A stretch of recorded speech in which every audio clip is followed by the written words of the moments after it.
जून का महीना खत्म होने में 10 दिन बाकी हैं और आईएमएफ का प्रोग्राम खत्म होने में भी 10 दिन ही बाकी हैं। और आईएमएफ ने जो 29 जून तक का शेड्यूल जारी किया है उसके एजेंडे में पाकिस्तान शामिल नहीं है, मगर हुकूमत अब भी कोशिश कर रही है कि किसी तरह आईएमएफ का नवा रिव्यू हो जाए। वज़ीर आज़म मुख्तलिफ ममालिक से रब्ता करके आईएमएफ प्रोग्राम की बहाली की कोशिश कर रहे हैं, मगर साथ ही हुकूमत प्लान बी के तहत दोस्त ममालिक को असासे बेचने और डॉलर्स लाने पर भी काम कर रही है। जो गुज़िश्ता कई माह से रुका हुआ था, मई के महीने में पाकिस्तान ने 25 करोड़ डॉलर्स का करंट अकाउंट सरप्लस दिया है। करंट अकाउंट खसारा जो पिछले माली साल के 11 माह में 15.1 अरब डॉलर्स था, वो इस माली साल के 11 माह में 2.9 अरब डॉलर्स रह गया है। मगर मुल्क के ज़र मुबादला के ज़खायर 4 अरब डॉलर से भी कम हैं, जिसकी वजह से गैर यकीनी और डिफ़ॉल्ट का खतरा मार्केट्स को परेशान कर रहा है, सरमायाकारों को परेशान कर रहा है, क्योंकि पाकिस्तान को अगले माली साल में तकरीबन 25 अरब डॉलर्स की अदायगियाँ करनी है, जिसका इंतजाम बगैर आईएमएफ प्रोग्राम के नामुमकिन होगा। और हुकूमत एक तरफ आईएमएफ को मनाने की कोशिश कर रही है तो दूसरी तरफ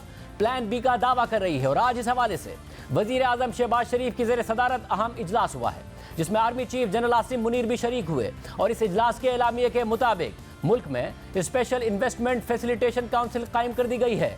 काउंसिल गैर मुल्की सरमायाकारी के रास्ते में रुकावटें दूर करेगी। वज़ीर आज़म की ज़ेर सदारत स्पेशल इन्वेस्टमेंट फैसिलिटेशन काउंसिल का आज पहला इजलास हुआ। इजलास में आर्मी चीफ, वुज़रा आला, वफाकी और सूबाई वुज़रा, आला सरकारी हुक्काम ने शिरकत की। एलामी के मुताबिक इकनॉमिक रिवाइवल प्लान का मकसद मुल्क को मौजूदा मुआशी मसाइल और बहरानों से निजात दिलाना है।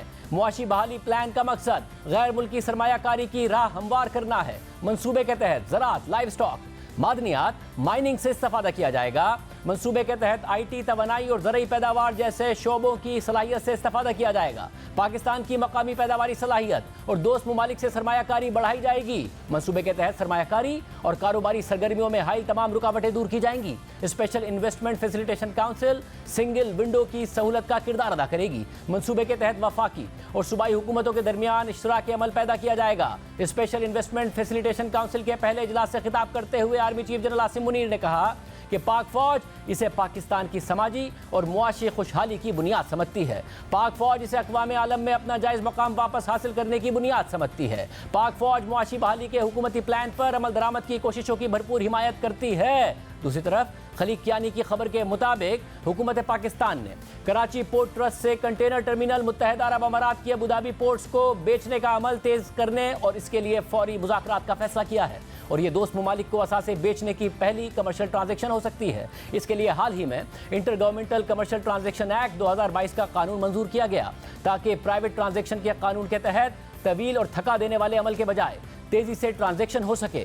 पिछले साल मौजूदा इत्तेहादी हुकूमत ने मुल्क में डॉलर्स लाने के लिए फास्ट ट्रैक बुनियादों पर असासे बेचने के लिए कानून बनाया था, मगर फिर कोई ट्रांजैक्शन नहीं हो सकी थी। शहबाज राना की खबर के मुताबिक मुत्तहिदा अरब अमारात ने पिछले साल कैश डिपॉजिट देने से इनकार कर दिया था और असासे बेचने के बदले डॉलर्स देने की ऑफर की थी, मगर फिर 1 अरब डॉलर्स कैश डिपॉजिट देने की कमिटमेंट कर दी थी, मगर वो 1 अरब डॉलर्स अभी तक पाकिस्तान को नहीं मिले। खबर के मुताबिक फास्ट ट्रैक बेसिस पर असासे बेचने का फैसला तो हुआ है, मगर शायद हुकूमत को कमर्शियल एक्ट के तहत ट्रांजैक्शन एडवाइजर या कंसल्टेंट्स की जरूरत पड़े ताकि प्राइस डिस्कवरी हो सके, क्योंकि ये अपनी किस्म की पहली ट्रांजैक्शन होगी और मुत्तहिदा अरब अमारात ने कंटेनर टर्मिनल ऑपरेट करने में दिलचस्पी दिखाई है। और इस सूरत हाल में वज़ीर आज़म शहबाज शरीफ ने आखिरी कोशिश की है कि आईएमएफ का प्रोग्राम बहाल हो जाए। शहबाज राना की खबर के मुताबिक पीर को वज़ीर आज़म शहबाज शरीफ ने आईएमएफ और पाकिस्तानी हुकूमत के दरमियान बढ़ते फासले और आईएमएफ के साथ 6.5 अरब डॉलर्स के मुआहदे की बहाली के लिए पाकिस्तानी हुक्काम की तरफ से की गई कोशिशों के बारे में तकरीबन 1 दर्जन ममालिक के सफ़ीरों को आगाह किया।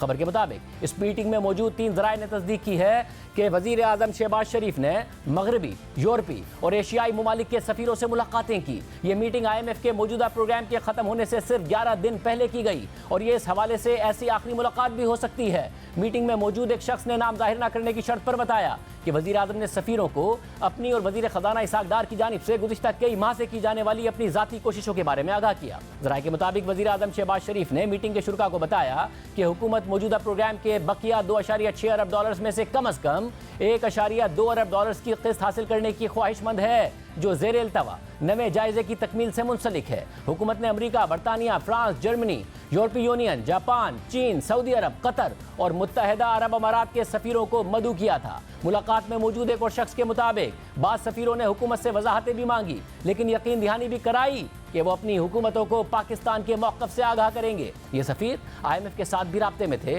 इस मुलाकात के हवाले से वज़ीर आज़म ऑफिस से कोई बयान जारी नहीं किया गया। पाकिस्तानी हुकाम का ख्याल है कि करंट अकाउंट खसारे में बेहतरी की वजह से बैरूनी फाइनेंसिंग का गैप पूरा हो गया है। उनका कहना है कि IMF की $7 अरब सालाना खसारे के तखमीने के बरक्स रवा माली साल के इब्तिदाई 11 माह में खसारा सिर्फ $2.9 अरब रहा है। ज़राए ने मजीद कहा कि IMF ने दोबारा मुजव्वज़ा बजट को प्रोग्राम के अहदाफ के मुताबिक लाने का कहा और $1 लाख की टैक्स एमनेस्टी स्कीम भी वापस लेने का कहा। ज़राए का कहना है कि IMF ने पाकिस्तान से बेनज़ीर इनकम सपोर्ट प्रोग्राम से मुस्तफ़ीद होने वाले 93 लाख अफराद के लिए महंगाई के मुताबिक रकम में इजाफे का भी कहा, जबकि हुकूमत का कहना है कि वो पहले ही इस प्रोग्राम में दिए जाने वाले वजीफे में 25% का इजाफा कर चुकी है। जबकि IMF ने पेट्रोलियम लेवी को 10 रुपये मजीद बढ़ाकर 60 रुपये फी लीटर करने का भी कहा है। IMF चाहता है कि सूबे इजाफी आमदनी पैदा करने की ठोस जमानतें फराहम करें।